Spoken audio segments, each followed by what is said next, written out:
Vamos lá então, pessoal. Aqui a gente vai chegar à segunda parte do processo revolucionário na Revolução Francesa, tá bom? O que acontece bem aqui? Como a gente viu na nossa última aula, a gente parou com a queda da Bastilha, tá bom? Em 1789, o marco fundador da questão da própria Revolução é a questão da queda da Bastilha, tá bom? O que é a Bastilha? Era uma prisão onde o poder do rei estava representado e o rei prendia quem queria ali, quem se opunha ao seu regime, ao antigo regime que é chamado, quem se opunha ao absolutismo dele, quem se opunha às decisões do rei. Ele prendia lá e algumas pessoas eram massacradas e mortas, etc. Tá bom? E aí o que acontece? O povo se revolta e aí, pessoal, a gente vai ver umas questões muito importantes aqui. Esses grupos bem aqui, girondinos, jacobinos, sans-culottes e média, tá bom? O que acontece? Eles são grupos que estão na maior parcela da população, que são os burgueses e os camponeses, tá bom? Você poderia ser uma pessoa milionária na época, mas ter vários empreendimentos, ter vários campos, várias terras, várias posses, mas você não tinha direitos. Por quê? Porque você não era nobre de nascimento. A nobreza era por nascimento. O dinheiro, ele estava ligado à terra, não a mérito, não especificamente à questão monetária financeira. Era aquela questão. Uma pessoa, por não ser nobre, ela não valia mais do que uma pessoa que estava presa. Tá bom? Não tinha direitos nem desenvolvimentos possíveis, tá bom? Era muito difícil a vida na época. Tanto é que você deveria gastar uma quantia muito grande para se tornar um nobre e ter os direitos na sociedade, tá bom? Mas então chega o iluminismo, que compartilha princípios da Revolução Francesa, que tem aqueles princípios que a gente falou, liberdade, igualdade e fraternidade, tá bom? Igualdade diante da lei, liberdade para fazer o que me é permitido, o que é dentro da lei, mas que eu sou livre para fazer, eu não sou tolhido, muito tolhido por diversas leis e problemáticas e questões de manipulação que muitas vezes as pessoas da própria igreja faziam com más intenções, ou da igreja, ou dos burgueses, da sociedade, do próprio rei. Como eu falei para vocês, primeiro tinha o rei e o clero, depois a nobreza, e logo após os camponeses, a pirâmide social da época, tá bom? E o que acontecia, pessoal? Dentro disso tudo, como eu falei para vocês, com a queda da Bastilha, pessoas intelectuais, pessoas que tinham talentos especiais, eles então, pessoal, estavam ali e tomaram a frente da Revolução, tá bom? A maior parte da galera que participava da Revolução, pessoal, eram os sans-culottes. Por que esse nome, pessoal? Sans-culottes. Sans-culottes, em francês, é sem culotte, tá bom? O que é isso? A sociedade francesa, da nobreza, ela andava com um adereço que era muito importante para a época. Que adereço era esse? Era uma espécie de saia, tá bom? É tipo o pessoal que trabalha na padaria, não sei se vocês já viram, eles usavam um short que era chamado de culotte aqui nas pernas, tá bom? E essas pessoas não tinham dinheiro para comprar o culotte e também não tinham oportunidade para isso. Então por isso o nome deles foi chamado de sans-culottes, sem culottes, tá bom? E o culotte é como se fosse um short que ele esconde aqui o culotte, tá bom? Que é essa parte aqui da costa também, tá certo? O que acontece? Esse formato, pessoal, era tão poderoso na época que o que acontecia? Existia, como eu falei para vocês, um relato antigo da Cinderela da Revolução. Qual é a Cinderela da Revolução, pessoal? O padrão de beleza hoje é a pessoa magrinha, a pessoa depois de um monte de cirurgia magra, ou mesmo depois do Photoshop, tá bom? Uma magreza, corpo escultural, mas só que nessa época, sinônimo de saúde era a pessoa ser bem forte, bem robusta, com a barriga bem grande, entendeu? Era a pessoa que isso era a beleza maior, entendeu? Na época, para todo mundo. Hoje em dia a gente aprecia, tem pessoas que apreciam esse padrão de beleza, mas naquela época era o principal para todo mundo. E a Cinderela era o quê? blogueira, era magrinha, coitada, parece uma modelo, entendeu? Magrinha, era difícil, tudo mais, coisa e tal. E aí as irmãs dela, no caso dessa Cinderela, da Revolução, ela simplesmente, essas irmãs dela, essas meninas que viviam na casa dela, viviam humilhando ela, viviam trazendo sofrimento para a vida dela, explorando a coitada e dizendo para ela: você é tão magrinha, a gente tem essa beleza toda, não sei o que. Tá bom. E aí essa Cinderela, ela orou para a Virgem Maria. E aí a Virgem Maria deu uma ovelha para essa Cinderela. Tá bom? E essa ovelha, ela fazia com que toda vez que a Cinderela estivesse perto dessa ovelha, ela fosse tão bonita quanto as pessoas que zombavam dela, tá bom? E todos os homens mais ricos do local tinham achavam ela muito bela, tá bom? E essa Cinderela, antigamente, como acontecia na França, ela tinha que trabalhar bastante para comer um pão por dia, tá bom? Como eu falei para vocês, que o carro da fome na França, tá certo? E todo esse contexto, o que acontece? Aí essas irmãs dela, com inveja, mataram a ovelha da coitada. E quando eles mataram essa ovelha, ela deu uma oportunidade de nascer uma árvore. Só que essa árvore era tão grande que ninguém conseguia chegar no final dessa árvore, tá certo? A não ser a Cinderela, que quando ela pedia, a árvore dava para ela fruto, e esse fruto fazia com que quando ela comia o fruto, ela se tornasse bela novamente, tá bom? É assim que é a Cinderela da Revolução. E aí ela cresceu e tudo mais. Por que eu conto essa história? Porque ela traz pra gente o que a sociedade queria, o padrão de beleza. Ela traz pra gente algo que acontecia na época, a pobreza, a dificuldade de se alimentar, tá bom? E quando você chegava diante da igreja na época, do poder da igreja, acontecia uma coisa muito importante também pra gente entender, tá certo? Que coisa era essa? Era que existia um procedimento, um padrão. Obrigado. Então, vamos lá. Sendo assim, pessoal, o que acontecia? Diante da igreja, o rei, ele fazia uma saudação abaixando sua cabeça diante da igreja, o rei, tá bom? A nobreza, ela já abaixava um pouco mais. E quando era o camponês, ele tinha que se ajoelhar diante da igreja, tá bom? Isso também é representativo para mostrar para a gente o seguinte: as ordens de poder da época, tá bom?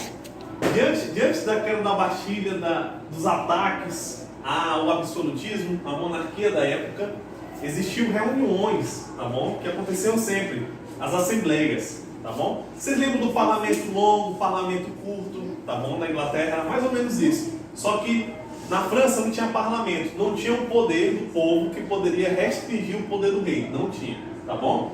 Era só um sistema de governo político para ver os rumos da sociedade. Uma coisa muito importante, pessoal, é preciso, por mais que a política hoje em dia, mais ainda, ela esteja sendo atacada e esteja vivendo um tempo de descrença, é preciso que você olhe com cuidado os políticos, as propostas de governo. Por quê? Porque são esses mesmos políticos que vão estar tomando atitudes que vão estar podendo interferir na sua vida, no preço do alimento, no preço da gasolina, nas dificuldades da vida. E a gente vai ver que os desdobramentos políticos da Revolução Francesa são muito importantes. Quando o povo chegou pedindo por melhorias em situação de vida, o rei não ouviu, tá bom? O rei e a nobreza, porque era o quê? Eram três partes da sociedade: a burguesia e camponeses, o terceiro estado, que era chamado de terceiro estado, os nobres e o rei. E os nobres e o rei, eles sempre combinavam. Eles diziam o seguinte: vamos votar na mesma coisa. Aí sempre dava o quê? 2-1. Então, o rei e a nobreza sempre ganhavam os seus interesses, tá bom? E aí o povo se revoltou mais ainda. E a gente entra agora, pessoal, nos líderes da Revolução. Como a gente falou, né? Tem o Marat, tá certo? Eu falei na última aula que o Marat foi uma pessoa que viveu uma vida muito difícil por causa dos tempos de revolução. Ele teve que se esconder no esgoto, ganhou uma doença de pele por causa disso, infelizmente. E aí ele viveu uma vida muito amarga, muito cheia de ódio, muito cheia de... Ele que anotava o nome das pessoas. Esse que anotava o nome das pessoas que deveriam ser mortas durante a revolução, tá bom? Ele tinha muito ódio por tudo.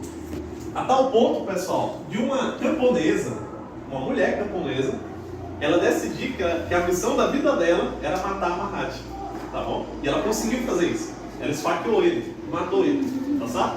Só que aí aconteceu o oposto. Em vez de acabar a revolução, Mahatma virou um santo da revolução, entendeu? Virou um alvo, um grande padroeiro da revolução. Fizeram até quadros, pessoal, dele, um grande mártir da revolução. Tadinho. E aí, pois é, né? E aí o que acontece, né, pessoal? Mas talvez se ele estivesse vivo, seria pior ainda, entendeu? De repente ele ia dizer para matar todo mundo, entendeu? Por que, pessoal? Por que ele conseguia isso? Porque ele colocava no jornal, porque ele cancelava alguém na rede social, entendeu? Para você ter uma ideia. Aí o que acontece? Sendo assim, pessoal, depois da morte de Mahatma, ficou-se dois representantes principais, o Danton e Robespierre. Danton tinha um grupo que seguia ele, que eram os dantonistas, tá bom? Mas aí, pessoal, é um grupo menor, tá certo? O Robespierre, eu vou botar até uma seta aqui para guiar vocês aqui, ele era jacobino, entendeu? Eu vou já dar uma dica para vocês saberem como entender esse princípio aqui, tá bom? E tinha, galera, esse pessoal todinho aqui, ó, eles eram do Conselho, tá bom? Conselho da Salvação Pública ou Conselho da Revolução. O que acontecia? Como vocês vão ver no filme, pessoal, o Danton, Processo de Revolução, quem for assistir é muito bom, você pode ver até cada detalhe, tá bom? Depois que essa galera assume o poder e eles conseguem derrotar a guarda do rei, eles conseguem abolir a monarquia, tá bom? E fazer uma república e trazer, então, a questão dos direitos do homem e do cidadão, que foram princípios, que eram baseados em princípios iluministas, que eram baseados em princípios da Revolução Americana. Lembra que a França, ela apoiou os Estados Unidos contra a Inglaterra, tá bom? França e Inglaterra sempre muito inimigo. Onde a França via que podia complicar a Inglaterra, ela ia lá, tá bom? Ela dizia o seguinte: tu odeia a Inglaterra? Tá aí dinheiro pra ti, bora matar a Inglaterra, entendeu? E o que acontece? Nisso, como eu falei pra vocês, foi também o motivo da Revolução, porque faltou dinheiro na França, tá certo? E sendo assim, a França viu a independência dos Estados Unidos e tirou princípios da lei dos Estados Unidos, tá bom? Dos direitos, da legislação dos Estados Unidos. Então, pessoal, o que acontece? Tanto é que no filme, Danton, tem um menino que, logo no começo do filme, o menino ele apanha para que ele acerte a falar da Revolução, tá bom? Hoje em dia, para a tradição católica, ou mesmo para a tradição evangélica histórica, as pessoas elas aprendem os 10 mandamentos. Na Revolução, você aprendia os direitos do cidadão, do homem e do cidadão, como se fossem 10 mandamentos. E às vezes, na época, a educação era feita na palmada, tá bom? Ou seja, tudo isso, ele se tornou uma espécie de religião da época, tá certo? O que acontece com isso tudo, pessoal? Aqui algumas coisas importantes. As igrejas, que eram alvo dos ataques, aconteciam muitos saques, roubos nas igrejas, tá bom? Expulsavam os religiosos e às vezes até matavam, tá bom? Foi uma loucura. É por isso, pessoal, que foi criado aqui o grande medo. É o grande medo, tá bom? Que é o pessoal do campo se revoltando, indo para as cidades, destruindo tudo. Esse é o grande medo. É o medo de ter a sua casa destruída, o seu campo destruído, porque o pessoal está se revoltando. Luís XVI, ele herdou uma dívida muito grande do Luís XV, tá bom? Os Luís, tinha muito Luís. Inclusive,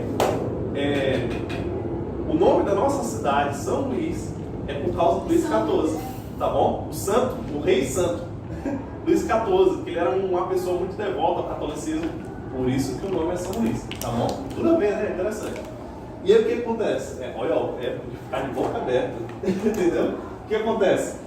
Depois disso, pessoal, a gente tem o pessoal da Revolução tomando o poder e tem algumas características, como o anticristianismo e o retornar ao paganismo, tá bom? Agora os deuses seriam a razão, seria Zeus, seria todo mundo, tá bom? Todo mundo que não tivesse com o cristianismo, tá bom? Agora o calendário é um calendário pagão, não tem nada a ver, ou seja, é o ódio ao cristianismo, tá bom? Eles não eram, a maioria deles não era ateu. O conceito de ateísmo ainda não era claro nessa época. Eles eram anticristãos, tá bom? Esse é um ponto importante dessa época, tá certo? Então, pessoal, sendo assim, existiam pessoas que eram consideradas os inimigos da Revolução, tá certo? E aí, tendo essa Revolução Francesa e tirando o rei, todas as nações da época, elas que eram reis, que tinham reis na época, tá bom? Que viviam ao redor da França, decidiram atacar a França. Por quê? Porque se deixar a França fazer isso, ela ia querer atacar os outros países e os outros reis estariam em perigo. E quem quer perder o poder? Ninguém, tá certo? Então, pessoal, eles atacaram a França e a França atacou eles também, tá bom? Tanto é que todos os homens de 18 a 35 anos estavam na guerra, tá bom? Estavam guerreando contra a Europa toda. E o pessoal que não concordava com a Revolução, aí que entra, pessoal, foi Guillaume, o homem que criou a guilhotina, tá bom? Ninguém aliado da França? Os aliados da França? Na época não, tá certo? A Inglaterra também não. A Inglaterra era contra a França, tá bom? Porque todo mundo que via aquele absurdo, tá bom, que estava acontecendo, porque como a gente viu na Inglaterra, o que aconteceu na Inglaterra? A Inglaterra deu chance para o primeiro rei, fez de tudo para ele não ser condenado, mas ele cometeu um crime. Para os outros países, aquele rei, ele estava cometendo um crime, então ele poderia ser decapitado, mas agora a monarquia não estaria em certo perigo, tá bom? Por quê? Porque na Revolução Francesa, pessoal, foi uma maior destruição, tá certo? Para você ter uma ideia, olha como foi destrutivo.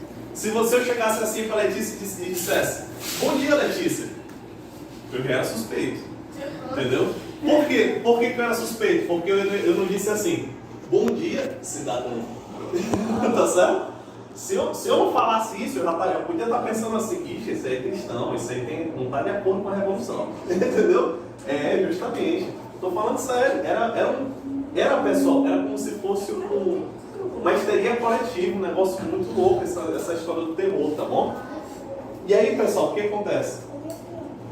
Como eu falei, como eu coloquei aqui, a Europa versus a França, a gente vai ver que os próprios líderes da Revolução, pessoal, eles vão acabar, o Danton vai ser decapitado pelo Robespierre, a mando do Robespierre, tá bom? Como eu falei para vocês, esse surto coletivo é o grande terror, pessoal. Ou seja, é aprovada uma lei em que as pessoas que fossem suspeitas de fazer algum mal seriam decapitadas, tá bom? Você não precisava nem ser culpado, era só você ser suspeito, tá bom? Era por isso que é a época do grande terror, tá certo?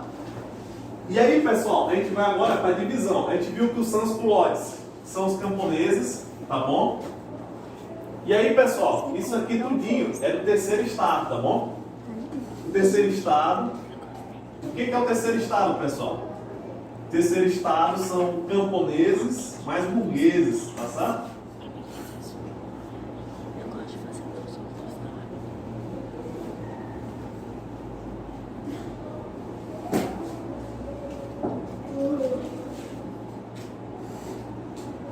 Aí o que acontece, pessoal? Sendo assim, temos camponeses mais burgueses, e aí, aqui que entra uma coisa muito importante, é aqui que é dividido direita e esquerda, tá bom? Hoje em dia, tá certo? É daqui que vem esse conceito. Por quê? Vou explicar para vocês algo muito importante. Eu vou dar uma dica para vocês, tá certo? Quem conhece a Bíblia, tá certo? Sabe que Isaac teve 2 filhos, Esaú e Jacó. E Jacó era o mais extremo. Jacó era chamado de enganador. Acabou que ele foi transformado por Deus. Ele teve um momento que ele considerou Deus o mais importante da vida dele. Ele foi transformado em uma boa pessoa. Só que ele era enganador, tá certo? Até quando Jacó nasceu, o Jacó já nasceu segurando a perna do irmão. Por quê? Porque na antiguidade tinha o direito de primogenitura, tá certo? E o Jacó queria sair primeiro, por isso que ele já nasceu querendo enrolar o irmão, tá bom? Jacó enrolou o pai cego, Jacó enrolou o filho, o tio, Jacó enrolou todo mundo, tá bom? Ele queria enrolar até Deus, tá certo? Só que ele não conseguiu. Tá bom. E o que acontece? Você pode ver aqui, pessoal, ó, o nome deles aqui é o quê? Jacobinos. Os jacobinos, eles eram mais radicais, tá bom? Pois é, né? Coitado. Ainda bem que o nome dele foi mudado para Israel. Radicais, esse aí é um botão, radicais. Entendeu? Eles eram radicais da revolução. Quando o pessoal perguntava assim, a gente deve matar o rei, os girondinos diziam, não, calma, o rei vai melhorar, a situação vai melhorar, a gente pode escolher outro líder. Mas o que Jacobino dizia? Corta a cabeça e mostra para todo mundo. Entendeu? É tipo isso, tá certo? Eram os radicais, tá bom? Os sansculotes eram as pessoas que eram camponeses que estavam sendo representados, tá bom? A média era o que a gente chama de hoje centro, tá bom? O que é isso? É o pessoal que unia as duas ideias, era um equilíbrio, tá bom? Os girondinos, eles estavam sentados, pessoal, numa mesa, os jacobinos em outra, tá certo? Em outro lado da mesa, e o do centro, no meio. É aí que entra. Os girondinos, eles queriam opiniões de direita, tá bom? Que a situação estava difícil, mas a gente não precisa ser radical. A gente não precisa ir contra a sociedade vigente, tá bom? A sociedade da época. A gente tem que manter algumas coisas. O pessoal da esquerda queria o quê? Destruir completamente o regime, fazer a revolução como um todo, tá bom? Tomar medidas de mudança, maior mudança na sociedade. Esquerda e direita? Quem estava na direita eram os girondinos, tá bom? Os jacobinos na esquerda. Aí eu vou botar para você aqui para você saber. Girondinos, direita. Certo? E aí, pessoal, quando Danton foi morto, como você vai ver no filme, quando você assistir em casa, você vai ver que a morte de Danton moveu muita gente. Por quê? Porque ele era um herói. Ele era uma pessoa que estava ali na revolução e tinha sido um dos líderes. E o povo acreditava que... o que acontece? Diante da morte de Danton, que foi uma acusação infundada, o pessoal pensou assim, peraí, Davi, a gente vai tirar o rei para colocar uma coisa pior do que o rei? Complicada, né? A gente vai tirar um ditador para colocar um tirano no governo? É absurdo. Então o povo decide o quê? Se voltar e fazer uma revolta contra Robespierre, que era o líder, tá bom? Você lembra que Robespierre, o que ele fez? Ele que recebeu Luís XVI, ele que foi o responsável por dar a ideia de cortar a cabeça de Luís XVI, tá bom? Ele foi o que, ele elogiou Luís XVI e depois cortou a cabeça dele, entendeu? Lá na frente. O que acontece? É o que a gente chama, pessoal, do golpe do termidor, tá bom? O que foi o golpe do termidor? O golpe do termidor foi quando os girondinos tomam o poder.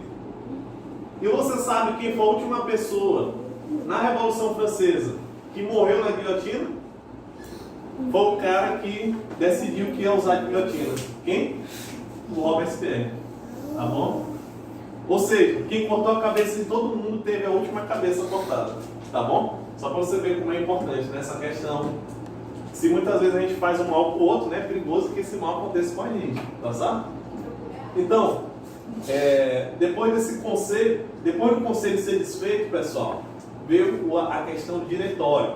E esses girondinos estavam numa situação política tão terrível que eles decidiram dar o poder para os militares.